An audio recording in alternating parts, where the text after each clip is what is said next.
Hello and welcome to this introductory tutorial on software architecture. This is Inder.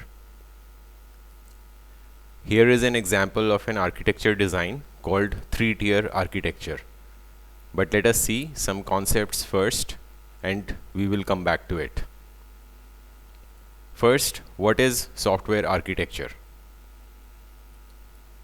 It is the foundation or the fundamental design of a software system. Now, a software architecture has software elements or components, the function of these software elements and the relationships between these software elements.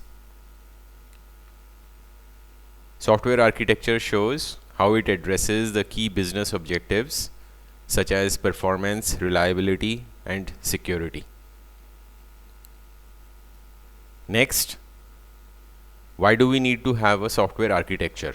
Why not develop a software system directly? The first reason is that a new software system needs to have an architecture, just as a computer needs an architecture or a building needs an architecture. Without an architecture, developers would just build the system in the way they consider fit.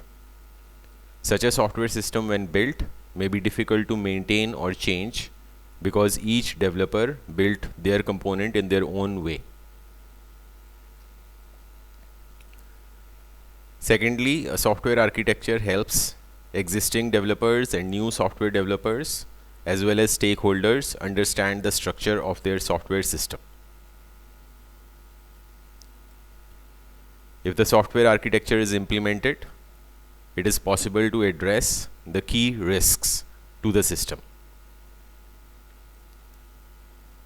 Such a software system can have higher code maintainability, developers can have more productivity and greater adaptability to system changes. Software architecture documentation shows the system organization. This helps in the reuse of design and code across different projects. Next, who is a software architect? A software architect is the role that decides the fundamental structure of software systems and documents them. In his role, a software architect analyzes the business requirements first. Then he identifies the key risks to the software system. And most importantly, he makes fundamental choices about the software system.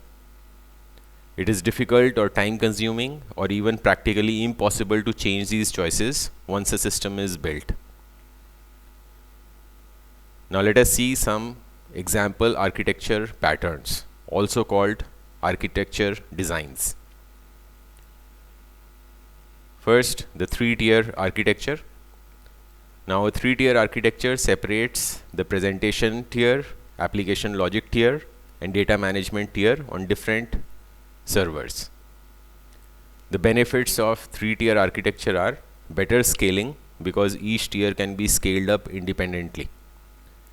If we want to have a higher configuration server, we can just change the servers that support the presentation tier or any other tier. Also, additional security can be implemented on the data management tier. Another example is peer-to-peer architecture. The benefit of using P2P architecture is that there is no single point of failure. Even if one node fails, other nodes can continue working. This is different from client-server architecture, where if the server fails, the entire system stops working. So in this tutorial, we learned what is software architecture, why do we need a new system to have a software architecture, and what is the software architect role.